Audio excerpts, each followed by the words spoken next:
Welcome to part 2 of our Cannes Lion 2025 special, brought to you by Overline, recorded in partnership with Nectar 360. In this segment, we'll hear directly from retail leaders on how retail media is evolving beyond a simple channel to become a strategic growth driver. We'll explore how retailers are reimagining their partnerships with brands, breaking down common misconceptions and creating more value for both shoppers and suppliers. And of course, we'll hear what caught our guest's eye at Cannes Lion this year. Let's dive in.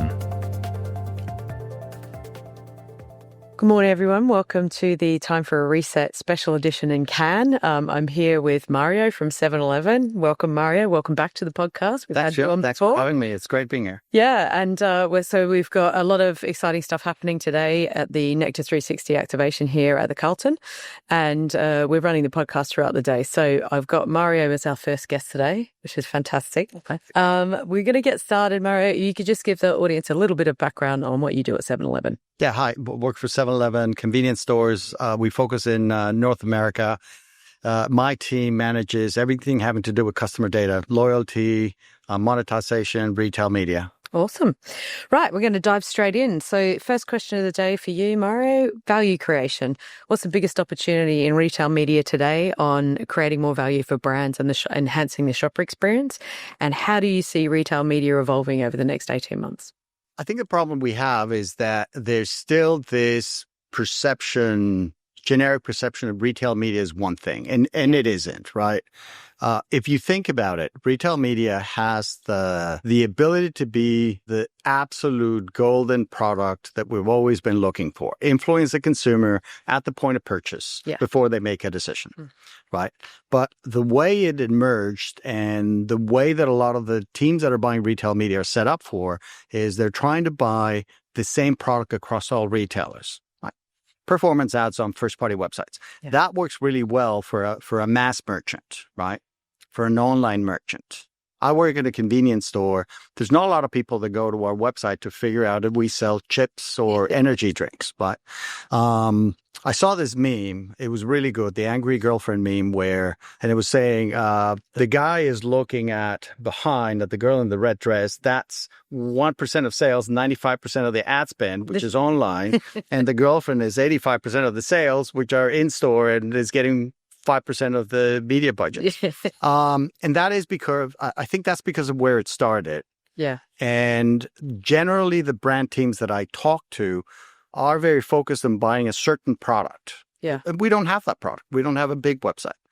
When we talk about in-store, then they move us to a shopper marketing team who wants to do activations. Okay, that's great. We'll do activations. But I think if we really want to add value, what we need to do is change the way that the brands work with the retailer to really capture the consumer at the point of purchase before they make a decision. And you need to treat the retailers different because everybody has something that's special about them. Long way of saying, traditionally, the way we've done joint business planning between the retailers and the brands has to change. And we need to integrate marketing budgets into that. And how do we not only sell you product and buy ad space, but we place the products in there and activate the consumer in a meaningful way. Yeah. Okay.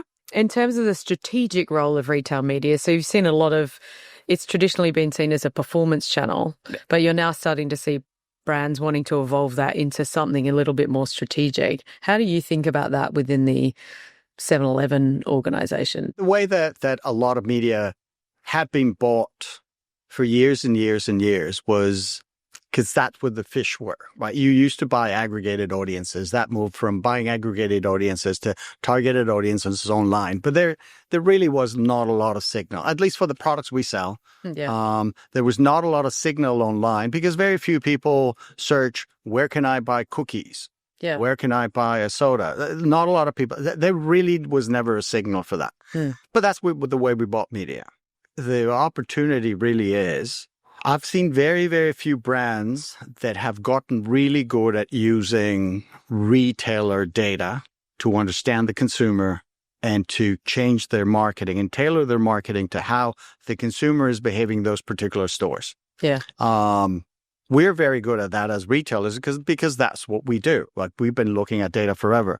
When I have chats with brands and I tell them how I segment the consumers, because that's the way I see them shopping.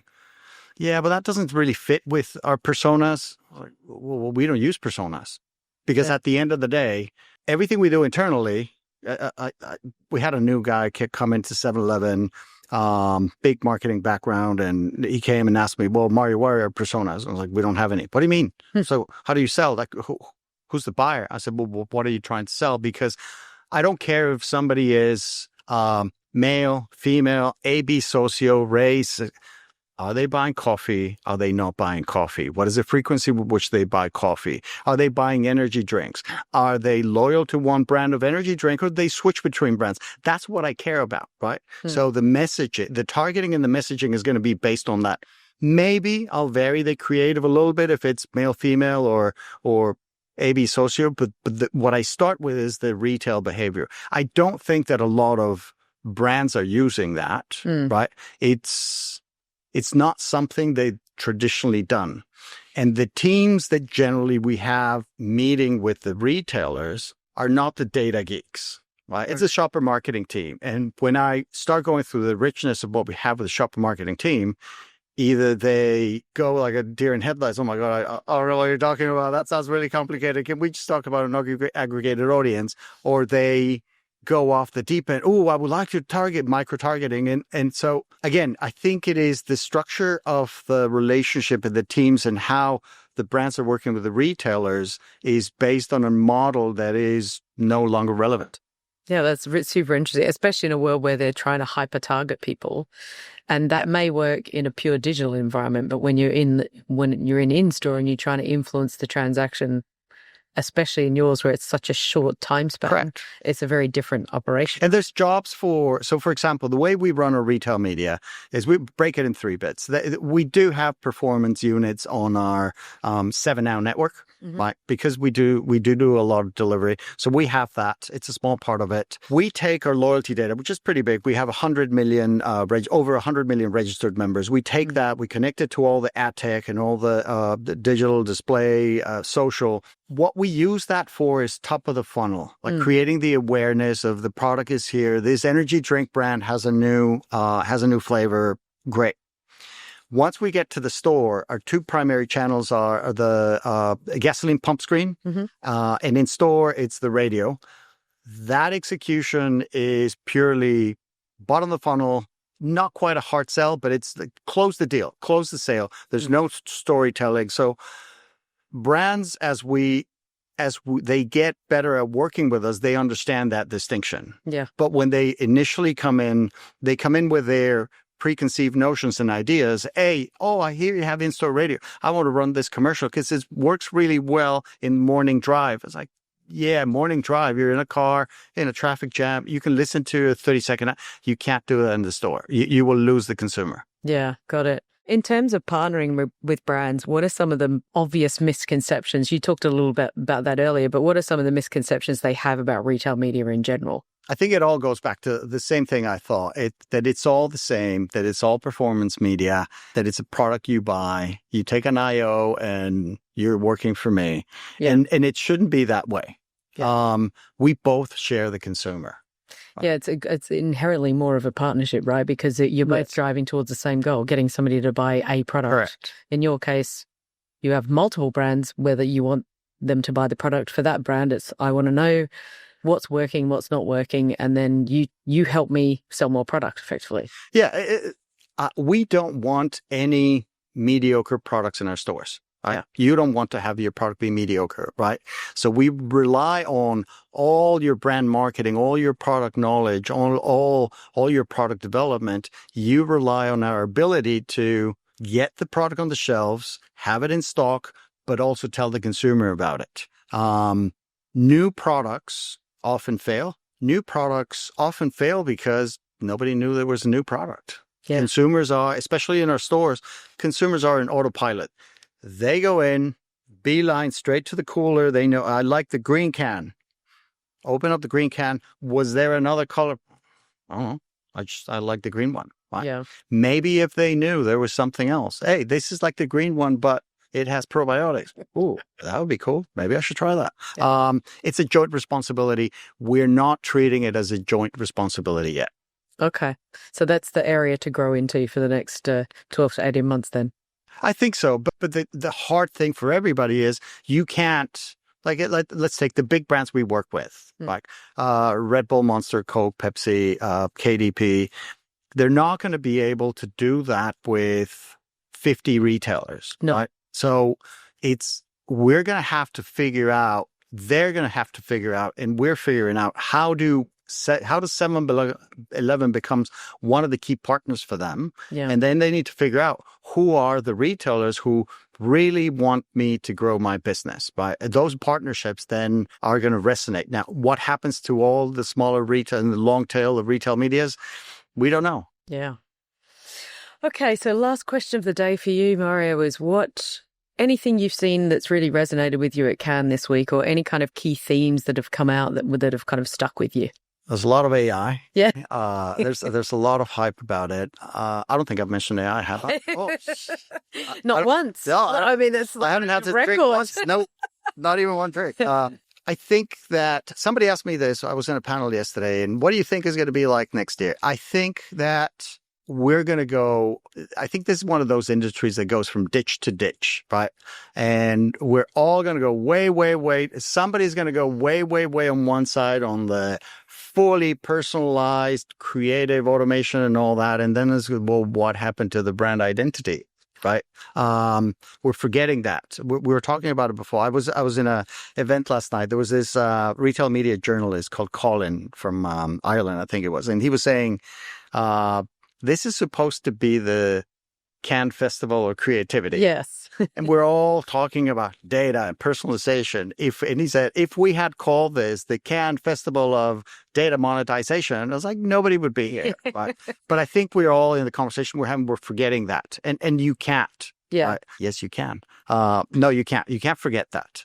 I think that is the one thing that I'm missing, that I haven't seen balance in all the conversations we're having. That is the thing that scares me. The other thing that scares me is that a lot of the way we do marketing and a lot of the inventory we're used to buying is going to disappear. Yeah. Because when I go online and I ask something in Google, I get the Gemini answer at the top. I was like, oh, great. I don't need to click on the 10 lawnmowers you should buy. All those units that were going to be there, I'll never get to see.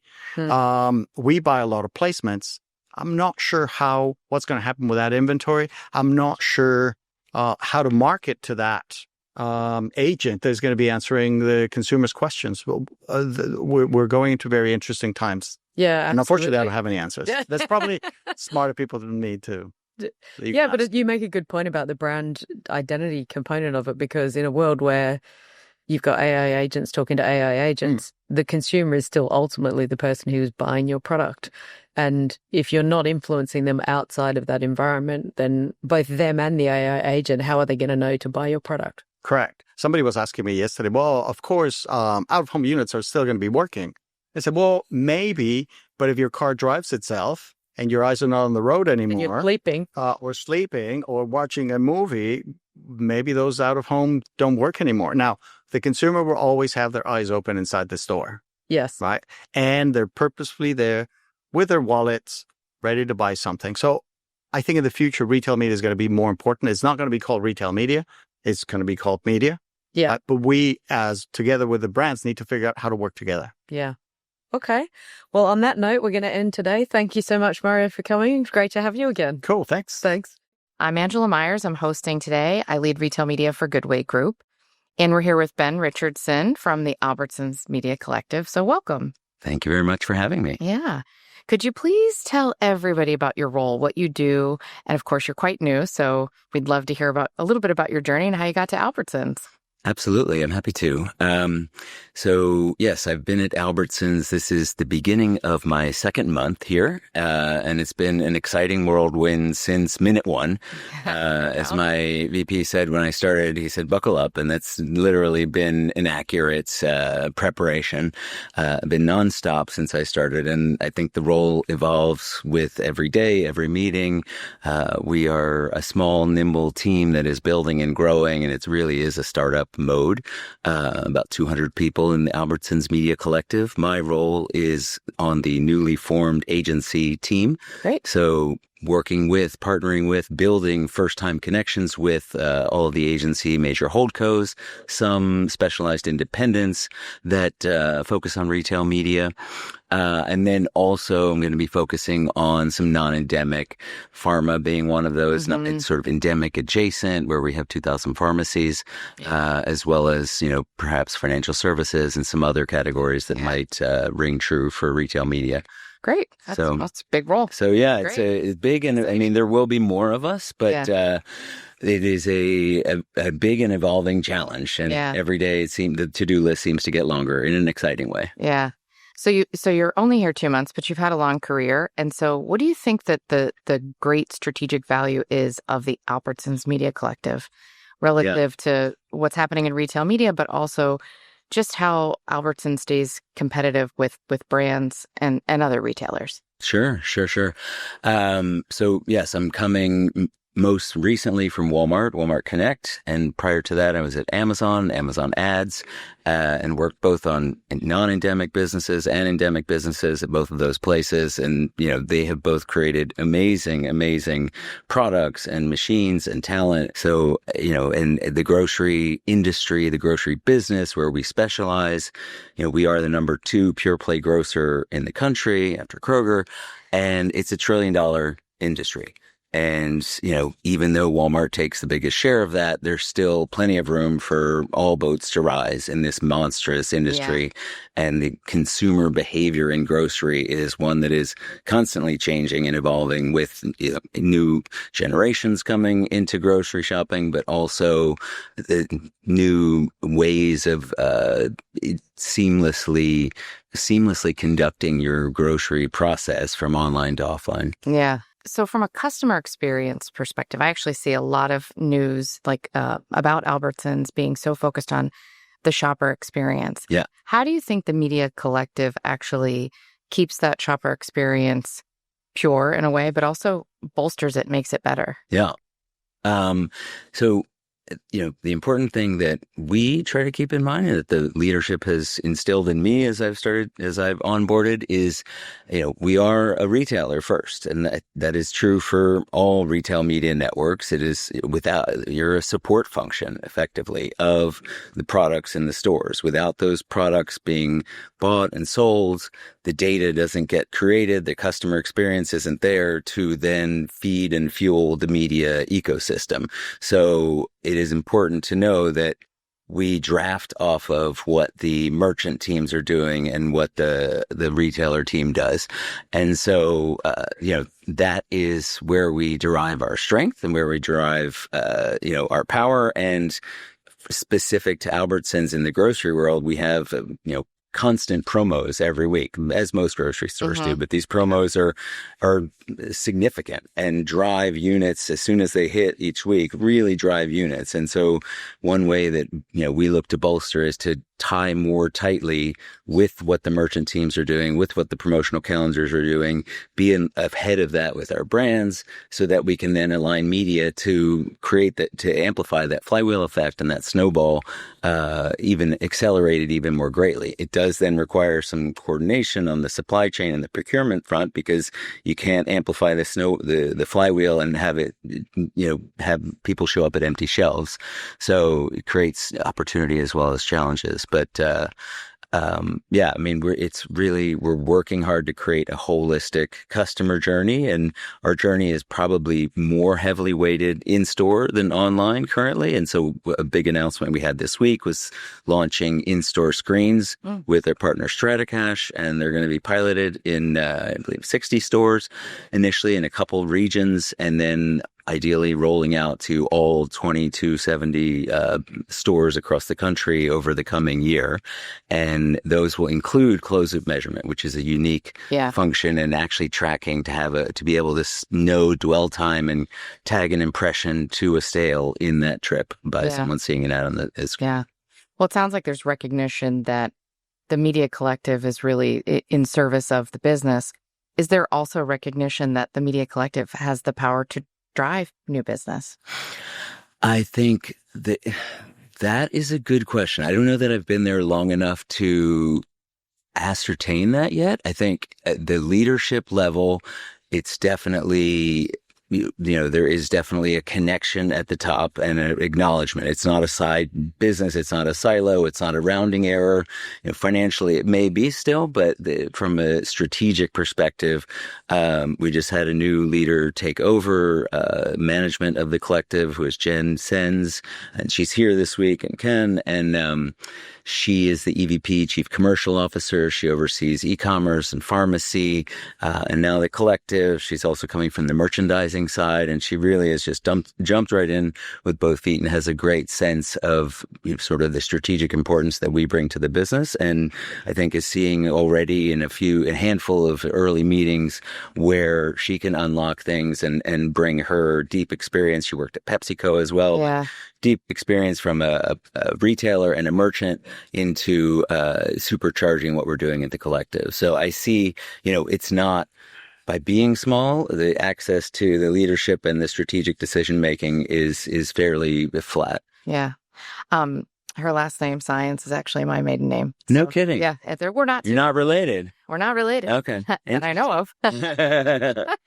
All right. So switching gears just a little bit. Yep. When you think about partnerships in the space, and obviously you've come from other networks as well. Yep. How do you see the current status of partnerships across the Albertsons Media Collective ecosystem today, and where do you see it going in the future? Yeah. It's evolving quickly, as many things in media, moving quickly. And, a lot of people and teams and companies are skating to where the puck is. Retail media is the buzzword. It's plastered all over Cannes, along with, a few other things, AI, et cetera.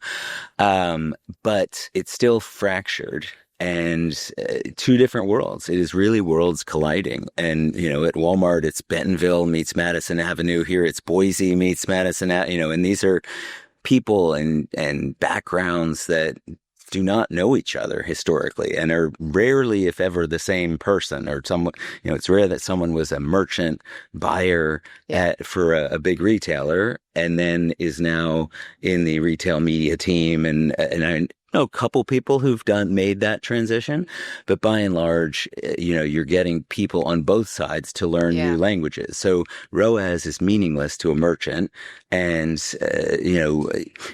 units and GMV is foreign currency to someone who spent their whole life in media spreadsheets.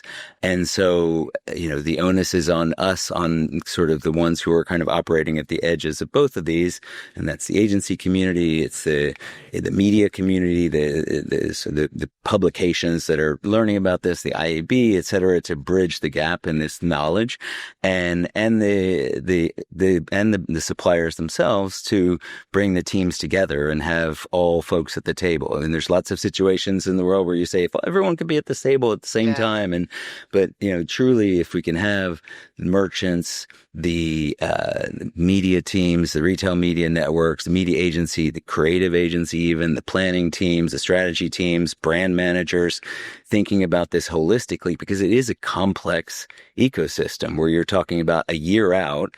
What are they going to plan to buy for a cycle of holiday and back to school and you name it?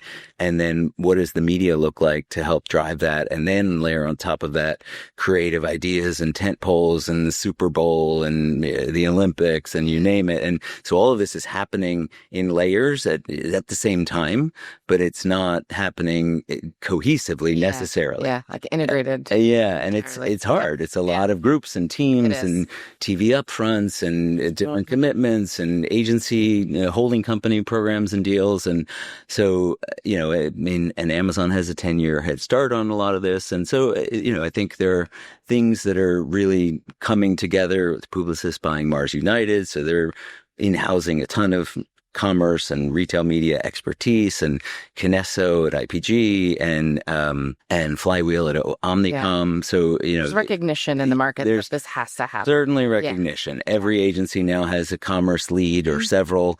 And so it is quickly coming together because they need that expertise to service their clients. But it's like many things that are a work in progress, it's not quite there yet. For sure. So, that's my job is to find those places and glue them together while they're finding places with us to glue them together. And, hopefully we all meet in time to kind of make planning for the next cycle. Yeah. Thanks. So, what's your number one takeaway from Cannes? Well, my number one takeaway from Cannes, I've spent a lot of time in our meeting space. So it's been, one zoom out takeaway is, my God, it is crazy and hectic and intense and overwhelming. I do think of it, but I live in Brooklyn. I've lived in Brooklyn since 2005. And I think of it a little bit like that in the sense that, the first to discover Brooklyn, aside from people who moved there in the 70s, but in the modern version is the artists and the sort of edgy folks who were okay to not live in Manhattan. And now there's 20, 50-story skyscrapers coming online in Brooklyn. So it feels a little bit like something that started with the artist community and the creatives. That's fair. And, having their, celebrate the creativity, and that's still here.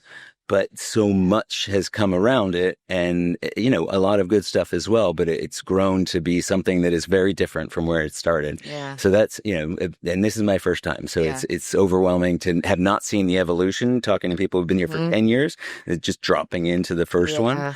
But, I think there's incredible content, great stuff to take in. And everyone is doing really, really creative stuff, and just seeing that, creatives plus leadership equals people putting their kind of best foot forward to stand out. So I know that's not like, what am I learning about AI in Cannes? But I honestly haven't gotten into a session, enough sessions to say. So that's kind of my general. All takeaways are good takeaways. Yeah. Well, Ben, thanks so much. Thanks for joining us today. Really appreciate it. It was great to have you. Yes, my pleasure. Thank you so much for having me. Yeah. I'm Fiona. I'm your host from the Overline team. And with me, I've got Catalina from Wolt. Welcome, Catalina. Thanks for coming down. Thank you so much. It's super exciting to be here. We'll start just by asking if you could tell people what you do at Wolt. Okay, so I have been at Wolt for 2 years, and I've been building the retail media business. Fantastic. Across 33 markets. Awesome. So we're going to dive straight in and start asking about value creation in retail media. So what do you think the biggest opportunity is for retailers to help brands build both a shopper experience and sort of create more value for them across the entire retail media experience? Yeah, I think, first of all, I think retailers need to have a more comprehensive strategy on the retail media roadmap. So at Wolt, we have 4 pillars. And the first one to drive that value is data and insights as a service. I think that's the most important thing we can offer to brands. Our insights, our understanding of the shoppers, and kind of creating that data and insights pillar in the strategy is important. Yeah. The second is not only about the retail experience and the point of purchase. These consumers are also elsewhere. Yeah.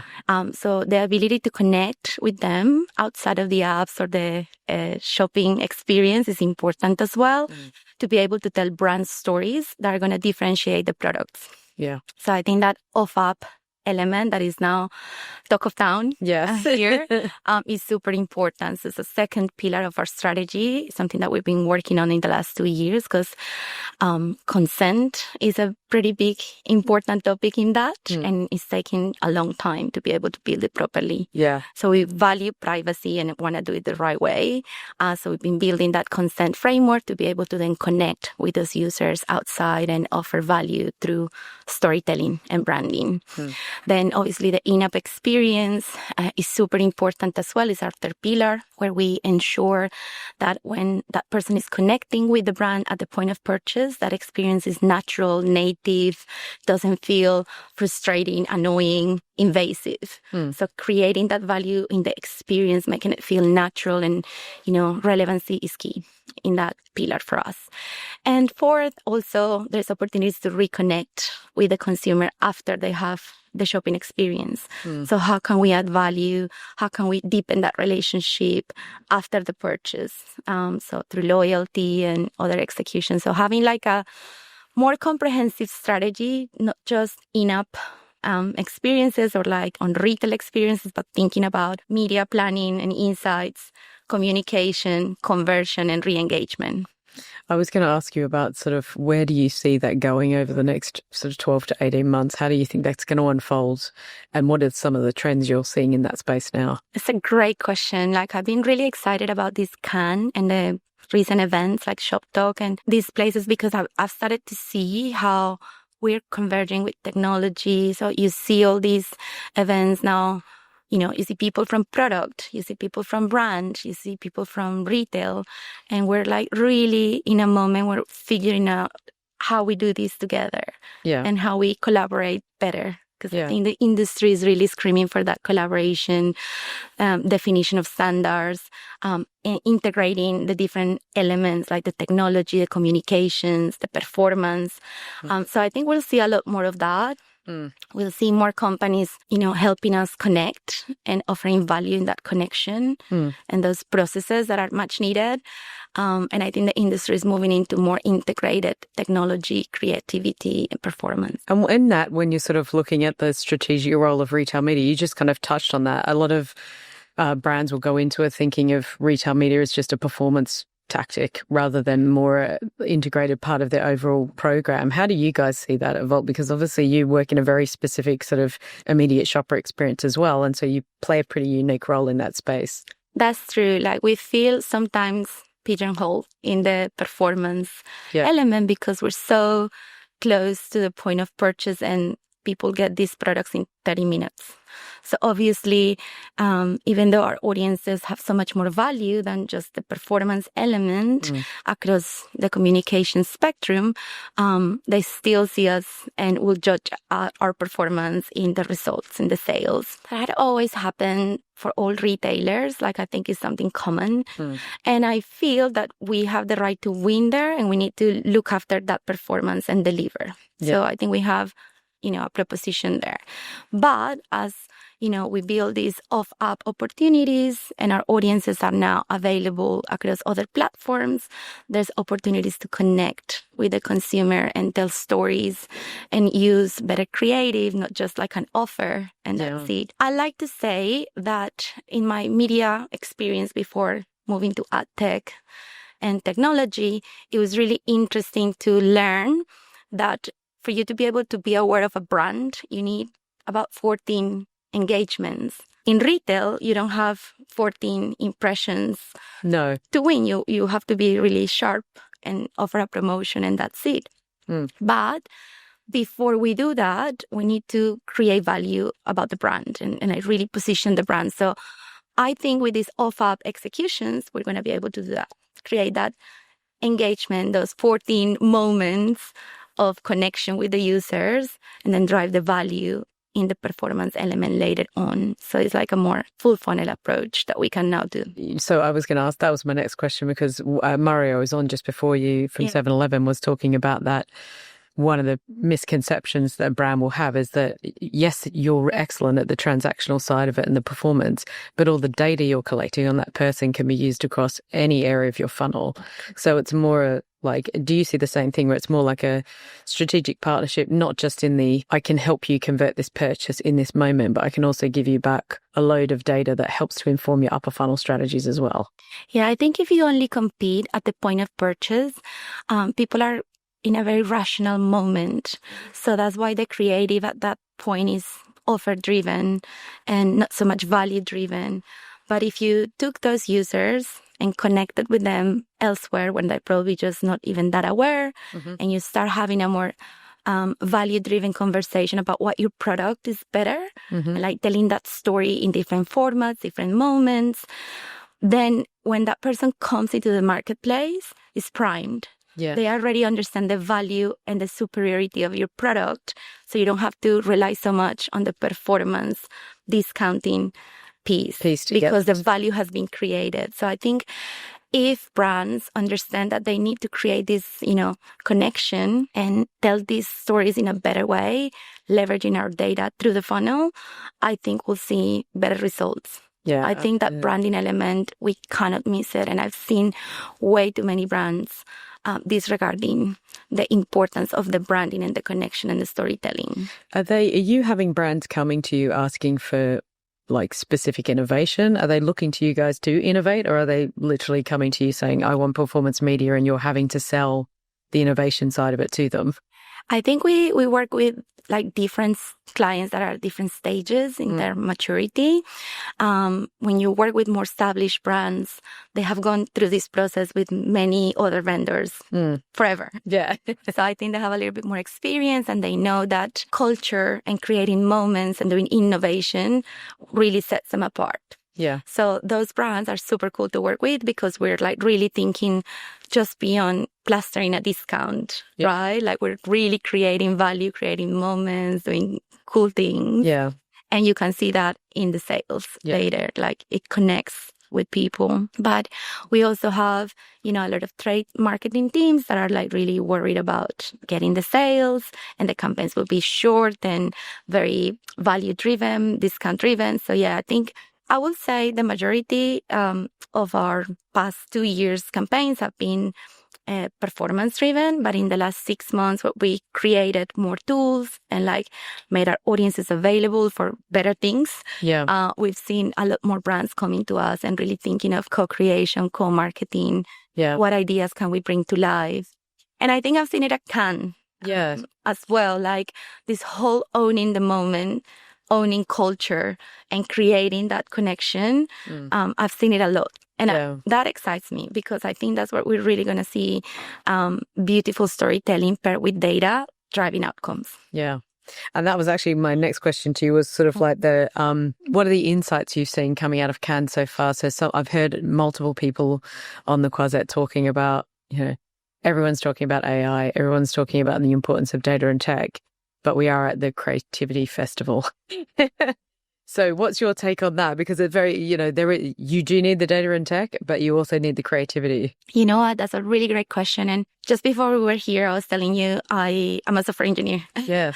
And like years ago when I was graduating, like agents were already a thing. And now they're becoming mainstream and everyone's talking about them. But, AI, machine learning, multi-agents, that they have been here for a long time.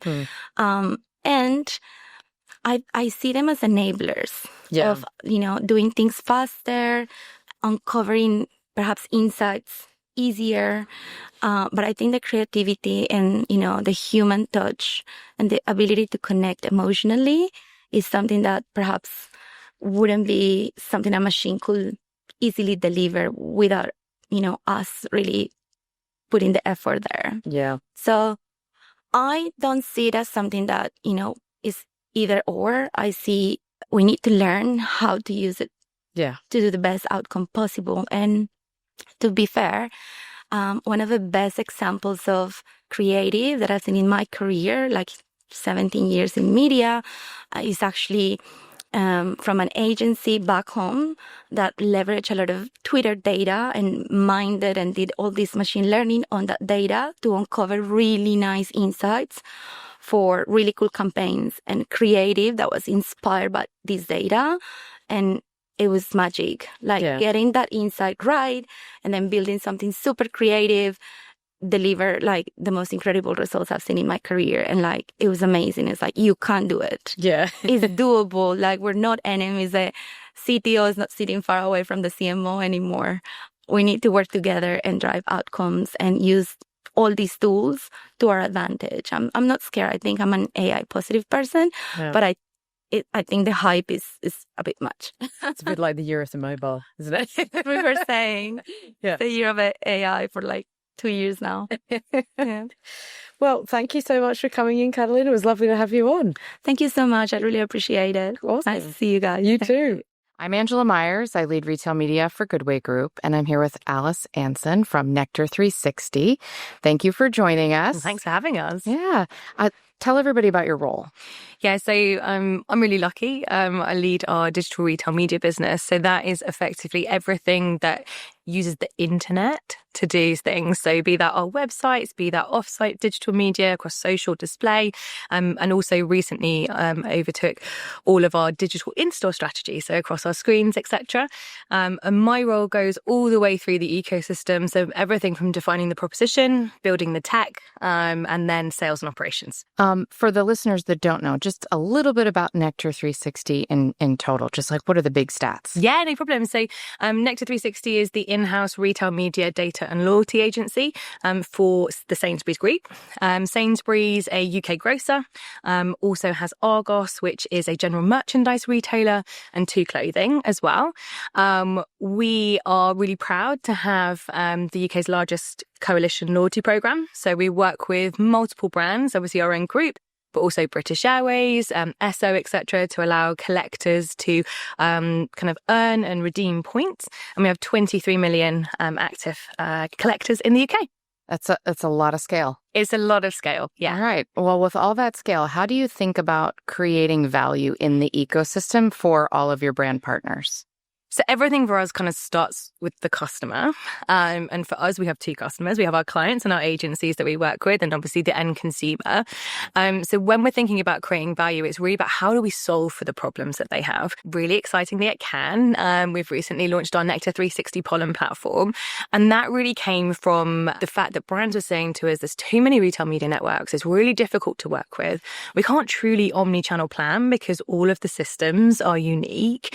And actually measurement is a constant kind of battle in the industry. So we took away all of those problems and basically put it into a single platform. So creating a unified retail media platform that allows you to go from conception of an idea to booking, running a campaign, and then measuring it in one single tool. We've been really lucky that we've worked with a portfolio of around 10 to 12 different clients and agencies through this. So really extensive user research, listening to them about their problems. And some of the amazing feedback that we've had is that this is what they've been asking for. This is bang on the nose. So that's really ultimately what we do. Yeah, that's actually really incredible. And the fact that you had that level of engagement in the research phase. Yes. How do you think that actually really helped shape where you are today? And are you going to continue to do that? Absolutely. So UX first is something that I'm super passionate about. And I think whenever you're building something for people to use, that you can't sit in the ivory tower and think like, whatever I think is going to be perfect. So yeah, we've had everyone involved right from the beginning, thinking about what are the pain points with how we currently work, how do we move that forward. We've also been involving them in all of the user testing. So everything actually from design conception, so putting the designs in front of them and saying, what about this, what about that, all the way up to now that the platform is live, getting them in the tool. The exciting thing is the roadmap for the future. So we already have kind of these broad topics that we really want to explore. So stuff like agentic AI, creative generation, etc. But what I've asked the team to do is reserve a significant proportion of the development time for user feedback. So it is core to how we create the program. It will be core to how we continue to do it. And I think it's so important, right? We're ultimately a client service business, and we need to get that right. That's right on. And it's evident in the panel discussion earlier. You had some of your advocates on stage with you, and I read the press release as well. So it sounds like they're strong advocates of what you've released. And it sounds really exciting, to be honest with you. I mean, it's kind of a game changer. We don't see a lot of that in the U.S. outside of some of the big networks. So well done. Thank you. Yeah. So when you think about the role that retail media is playing for these brand partners and how they're thinking about using it both strategically and tactically, how do you think about not just the platform that you just launched, but how do you think about the current state and where things are going to head to allow them to be both strategic and drive awareness and upper funnel, as well as tactical lower funnel and conversion. Yeah, and I think obviously at the event today, we've had a few really interesting panels and hearing kind of the brand's attitude to things. And I think what we've really seen recently is this movement away from people thinking a retail media team exists in its silo. Charlotte at Unilever mentioned it on stage, but actually where they've gone to is how do we get retail media on every plan? Yeah. And I think that is truly it. So the way that I personally view retail media is it's not a vertical channel, it's a horizontal layer of data power that sits under everything. And that means that it can do everything. So when we think about brand building, one of the amazing things about retail media is like you can cut your wastage. And, you know, in a world where actually marketing budgets are more difficult than ever, like why wouldn't you do that? Yeah. And why wouldn't you think about that? And I think what we're starting to see now is more agencies and more brands are kind of coming to the table with that approach to be like, actually, retail media is creative. It's not boring. It is dynamic according to their different part of the shopper journey. And actually, I think, you know, by having amazing events like this, by having podcasts like yours that kind of bring experts of the industry kind of together to talk about it more, that awareness level is going up and we are seeing a movement in the industry. Yeah. It actually speaks to great partnership, which we saw on stage and you're essentially speaking to. How do you think about partnership then Sainsbury-wide? Nectar 360 Sainsbury-wide. How do you think about where partnership is evolving with everybody you've spoken to today and you're speaking about now?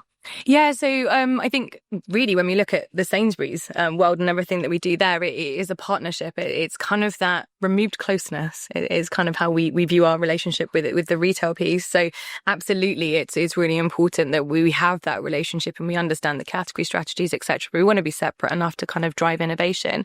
I think when we think about collaboration, for us, it's also not just about collaborating with other brands. It's about also creating a really open environment for the industry to grow. So, you know, events like today, we it's never a closed door. Like, you know, we have retailers from all over the world that are here. We have competing retailers that are here. And that's really important to us because actually, as we're in a maturing market, which the retail media is, we need to make sure that we're getting the best voices in the room. We're educating one another and we're kind of bringing everything together. A very progressive mindset. So you've been here hosting today, which is wonderful, but you've been at Cannes for a few days. What do you think you've picked up or heard or learned that you're going to take back with you?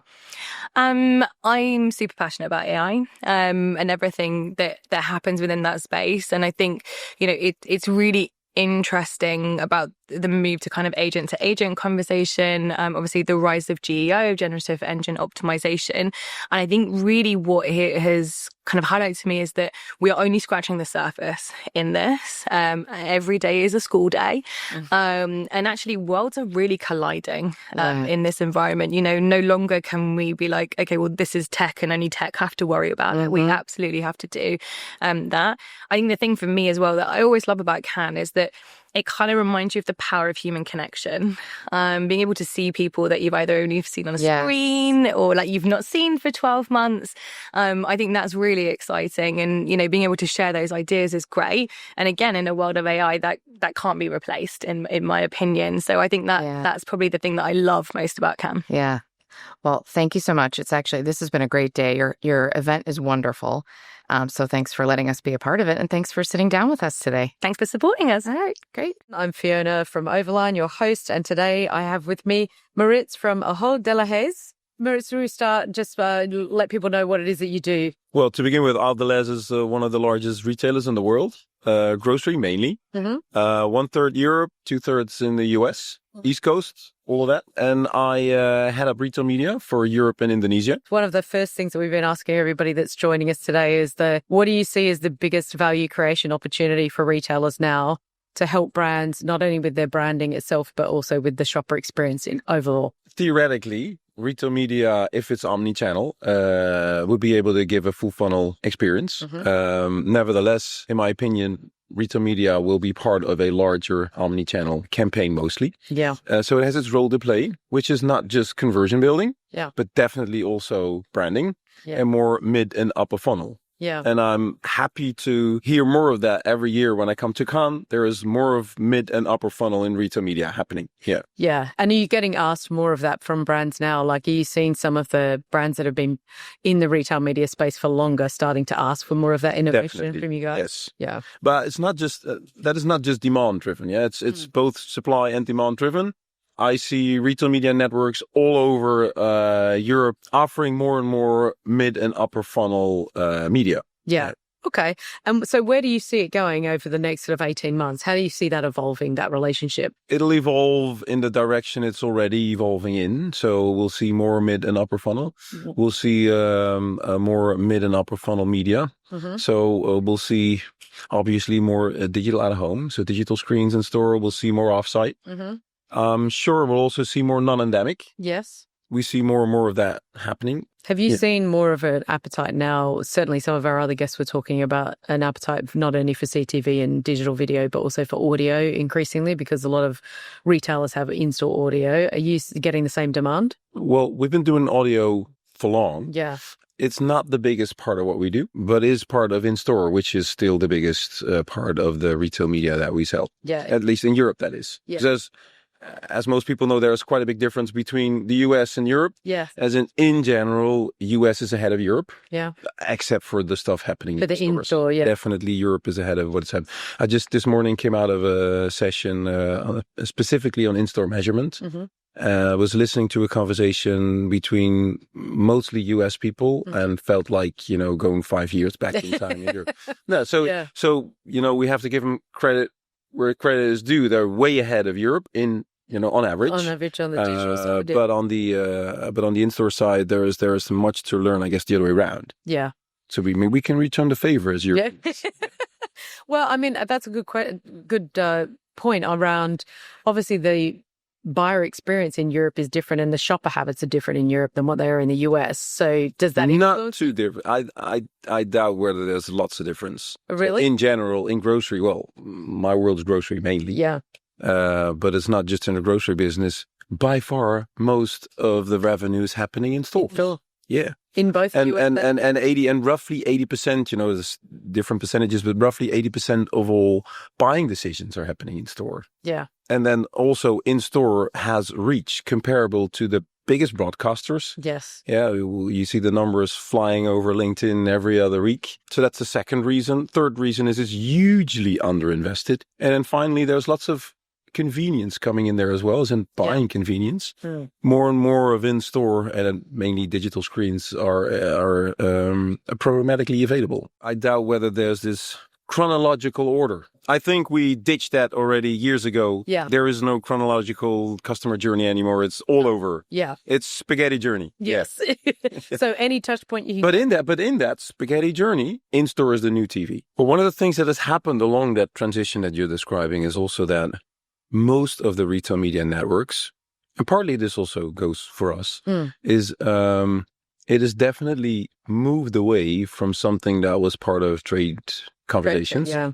It's not a toll gate. Yeah. And it shouldn't be. It should be way more about joint business planning and helping brands build their products and their businesses. Yeah.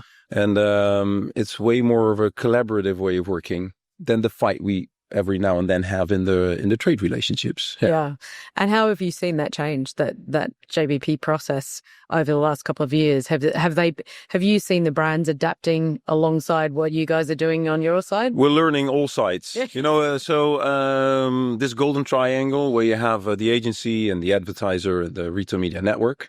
We've been learning all three angles of the triangle. Yeah. And educating each other. Yeah. So we've been learning from the brands and the other way around. Same goes for agencies. Yeah. And so there's much to learn for every angle. So retailers mainly had to learn about media, speaking the media language. And then agencies had to learn about, and still are learning about in-store, for example. And then for brands, it's a whole different ball game, where breaking down the silos is one of the most difficult things to do. Yeah. So during my career, I've had the opportunity to be at all of the angles, all sides of the table in retail media. So I know how hard it is to break those silos, but it's definitely something that needs to happen. But I see them coming down more and more. Yeah. Yeah. There's progress anyway. Yes. Yeah. What are some of the biggest misconceptions, I say, about retail media when they're coming to the table? We've had many agencies thinking that it was all just part of trade, whereas we in Ahold Delhaize are really trying to separate the two. Yeah. Where I'm always saying that let's make sure that as a retail media network, you join plans, but not forces with the trade department. And so it should be voluntarily. Yeah. And which means as soon as it becomes voluntary, then that means that you have to compete with whatever media is out there. Yeah. And I think retail media networks can on almost every single aspect of media. Retail media should be able to outcompete, not even outcompete the alternative media. Yeah. One of our earlier guests was talking about originally there was no downward pressure on price for retail media network because it was all on-site and effectively a walled garden. But the more they moved into off-site, the more they realized there would be price pressure. Do you see the same thing as well? No.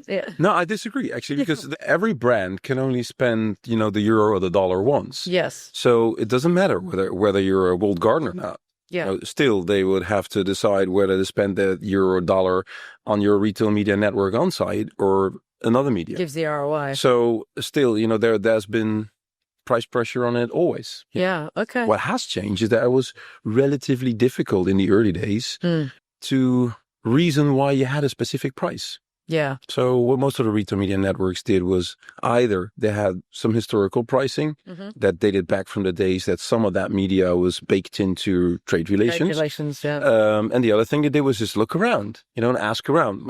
Every retail media network has colleagues that are advertisers. The retailer is an advertiser by itself, so is quite aware of the prices in the market. And that's how most of the pricing in the early days took place. Yeah. And so in terms of general ROI then on things like offsite, are you still seeing the performance standing up to other competitors in the space?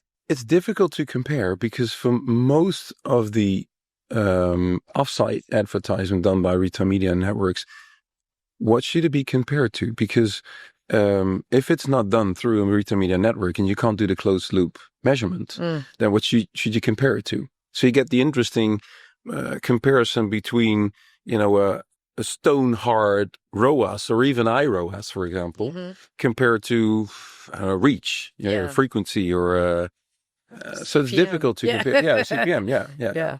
Okay. We always like to ask this question at Cannes in particular. What are some of the insights that you have come across or interesting developments or innovations you've seen that's kind of captured your attention in Cannes, or any kind of takeaways from what you're hearing along the Croisette that you would talk about? So last year I wrote a guest blog for the IAB on Cannes. I called it like the 7, key takeouts for retail media from Cannes. Yeah. And so there were 7. But then in the end I said, but interestingly enough, there was 3 topics that nobody talked about. And then, or almost nobody. One was the consumer. Yep. I still hear too little about the consumer, which is not good. The consumer should always be at the center of everything we do. Yeah. This is also where brands and retailers should always find each other. Yeah. Yes. Because brands should have consumer at the center always. The other one was, I hear very little about Amazon. Yeah. Whereas, looking at it from a distance, they are the retail media market. So that's interestingly enough not talked about enough, I guess. And then there was sustainability. Yeah. Which in my opinion has 3 different topics: carbon, privacy, and preferring the good choice. And then I concluded the blog with, oh yes, and of course there was AI. And that's similar this year, AI, but different. Yeah. Because last year AI was all over the place. Nobody really knew what to think, or at least that was the opinion I got, or what to do with it. But now I hear many, many conversations on retail media or media in general moving into and customer journeys moving into an agentic world. As consumers will start using agents, and retail media will also start using agents. Yeah. And advertisers will start using agents. we move into a agent-to-agent world. And that's interesting. How do you advertise to an agent? Well, maybe not. Yeah. Yeah, that might. Or maybe, yes. Do you treat them like a consumer? No, I don't. No, I don't think so. Because the agent is very different. But I'm not sure how this is going to play out. There's definitely some big changes going to happen. Yeah. And as with every big disrupting change, we all tend to overestimate the short-term impact and underestimate the long-term impact. It is on the long run, it's definitely going to have some big changes on our world. Yeah. Well, so one of the earlier guests literally said, we're here where it can. We're talking about AI, technology, data, and nowhere apart from in the Palais itself are they talking about it's the festival of creativity and brand. And he sort of said, I don't know that I have an answer to this, but how do you maintain brand awareness and brand values in a world where you've got agent to agent talking to each other? I've seen really nice examples of brand keys. Yeah. There are all sorts of different names for the So brand keys, all your brand guidelines baked into an agent. Yeah.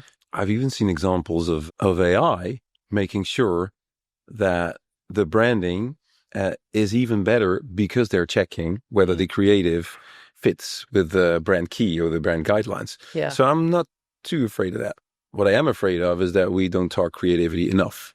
Yes, it's same. And, we have a live example of that too. We only relaunched our brand from Control vs. Exposed to Overline about a month ago, was it, Vivi? And we had literally within a day all of the regular OpenAI type agents had already fully indexed our whole new proposition, and literally Gay was like verbatim what our pitch is. So it's like, you know what, it's actually pretty good. Yeah. And it had only been out in the wild for about one day, and it did a great summary of what the pitch was. So I do think you're right about it has the capability to ingest the brand values if they're public, if they're out and you're talking about them in market and you're making them available in the right way. So yeah. The creativity in general. So you're right. Outside of the Palais, it's lots of ad tech. Yeah. It's lots of retailers, more and more. It's also a good thing. And there's relatively little talk about the creative. But I've been using since a couple of years, maybe you've seen that a model that I call the Media Cube. It has 3 axes: reach, data, and tech. It's only because I'm too stupid to think in 4 dimensions and I can't, visualize it that I leave out the most important one, which is creativity. Yeah. Because every research that we do, and we just did some super interesting research in the Netherlands with Albert Heijn supermarkets, part of the Ahold Delhaize family. We're seeing again that 50% of the impact is the creative. Yeah. 100%. Yeah. So we're talking reach and data and tech all day. But actually 50% of the impact is the creative. And the irony is that the data is telling you that the creativity side of it is the thing that sweeps people in your direction. Yep. Yeah. So one of the interesting things that also happen in Cannes, I think we should give that credit, is that Cannes is not all about, being polite with a rosé. Yeah. Because, as you know, yesterday afternoon, there was a very interesting meeting in an Irish pub. Yes. Dark. Everybody squeezed together, drinking Guinness, Yes. yelling boo, and it was just the best thing ever. It was lots of fun and tongue in cheek. Yeah. I believe that's the exchange wire activation you're talking about. Yeah. Yeah, it was really nice. But the interesting thing that happened is because of all the fun and the crowd yelling and the really sensitive topics were touched. Yeah. And actually in a quite transparent way. So that was really, really nice. One of the things I took from that was Andrew Lipsman, who was being challenged on the topic of fragmentation. So how in the hell are the brands going to cope with 200 different retail media network walled gardens? And then he asked, what's the problem? Yeah. And then everybody was quiet, like, where is he going? He said, what's the problem about having 200 retail media networks? He said, in all of the media that you do, you're probably advertising on thousands and thousands, maybe millions of different websites. We don't think that's strange. It's just that, as long as it's programmatically available, then, you can manage the tail. And that really opened my eyes because until then I was thinking fragmentation is an issue. Right? How are we going to solve that for the brands? Yeah. And then I was thinking, okay, so as long as the tail of all those retail media networks is programmatically available, then it shouldn't be that big of a problem. Actually, it's not too different. Yeah. Bit similar to the quote that is said on, in-store being the new television. Just the other day, something really strange happened to me. I was reading the newspaper. I still do, the paper one. And I was reading the news. And then next to it was a car ad. What was it doing there?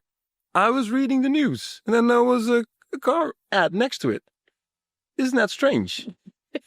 And people are looking at me like, where is he going? No, that's not strange. We've been having that for 100 years. Yeah. Well, that's exactly my point. So if that's not strange, because what's the relationship between a car and the news that I'm reading?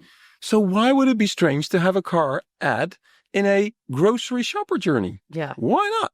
It's just because we're not used to it. Yeah. And we will get used to it quickly. Yeah. Because I see, examples all over Europe and, by the way, also on the other side of the Atlantic. So sometimes, there's somebody should give you a different perspective. You go like, oh, actually, okay, yeah, that's true. So, and actually, I think that's all we've got time for today. So thank you so much for coming in. It's great to have you, Maurits. Welcome. And thanks for having me. Hope you have a fantastic rest of Cannes. Thank you very much. Okay. That's a wrap on part 2 of our Cannes Lion 2025 special, brought to you by Overline, where our retail leader guests shared insights on how they're pushing the boundaries of retail media, not just as a channel, but as a strategic growth driver. If you haven't heard part 1 yet, go back and check it out. We speak with senior brand marketers on how they're balancing brand and business priorities, and where retail media fits into the bigger picture. For more episodes like this, follow Time for a Reset wherever you get your podcasts. And if you liked what you heard, leave us a rating, share it with a colleague, and subscribe to be the first one to know when a new episode drops. Catch you next time.